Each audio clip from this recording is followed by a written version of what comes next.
Bonjour à tous, j'espère que vous allez bien. Donc, vidéo précédente, je vous ai montré comment déterminer les caractéristiques d'un point à partir donc, de l'éditeur de points, donc des logiciels, donc Solvay, Solcan, Genetron, CRE et Coolpack. Coolpack spécifique hein, pour le CO2.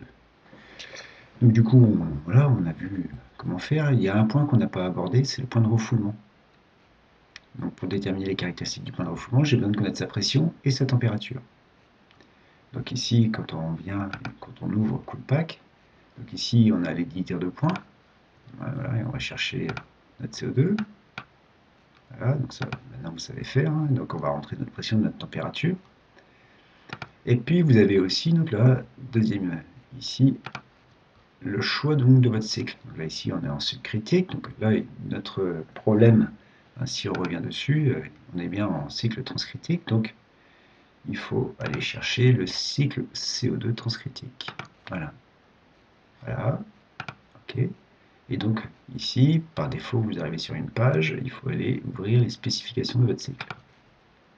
Voilà, et donc du coup, vous rentrez ici votre température d'évaporation, surchauffe fonctionnelle, s'il y a des pertes de charge, etc., etc. Alors, je reprends notre problème. Je rappelle, donc on a évaporation à -10, et donc compression à 90 bars. Donc du coup, ici, avec une surchauffe totale de 20 degrés. Donc là, ici, je reviens là. Moi, ce qui m'intéresse, c'est comment dire, le refoulement. Hein. Donc, du coup, -10 surchauffé de 5 et avec un échauffement de 15 qui fait une surchauffe totale de 20. J'ai pas de refroidissement en cours de compression. Et ici, on me demande quelle est la valeur de mon rendement indiqué. Eh bien, ici, par défaut, ils prennent 0,7. Eh bien, j'ai ici ouvert un tableur et j'ai été chercher un compresseur de chez Bitzer. Et donc, à l'aide du logiciel Bitzer, eh j'ai fait varier le régime de fonctionnement en transcritique.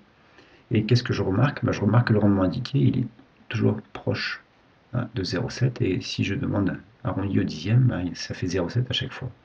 Donc, on va pouvoir ici laisser rendement indiqué, donc 0,7, donc quand c'est du CO2. Voilà, donc du coup, je fais mon calcul. Ah, attendez, pardon, je m'excuse, -10, 5 degrés de surchauffe, c'est bon. Ici, il n'y a pas d'échangeur, donc c'est marqué no, donc voilà, pas de problème. Perte de charge, pas de perte de charge. Et puis ici, je suis à 90 bars, donc 9 mégapascales. Et puis sortir gaz couleur 30 degrés, mais peu m'importe, je cherche à déterminer le point de refoulement. Donc là, je fais calcul. Et là, qu'est-ce qu'il me dit? Il me dit que je vais refouler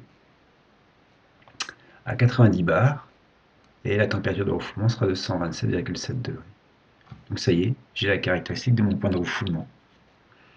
Donc là, ici, je n'ai plus qu'à rentrer dans mon éditeur, excusez-moi, hop, éditeur, je vais réduire un peu. Et donc je sais que je suis à 128 degrés, 127,7 et une pression de 90 bars.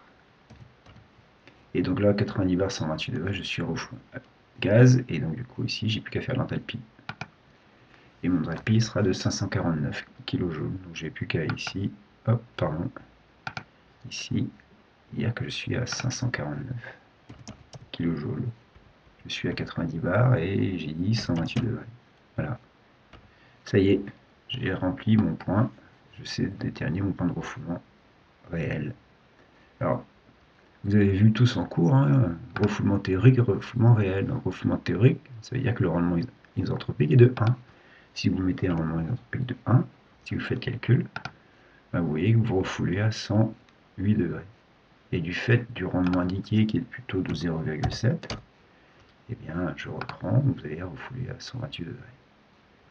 Voilà, messieurs, donc vous savez maintenant aussi déterminer les caractéristiques de votre point de refoulement, donc à partir donc, de l'éditeur de points et pardon, du tracé de cycle, pardon, et de l'éditeur de points.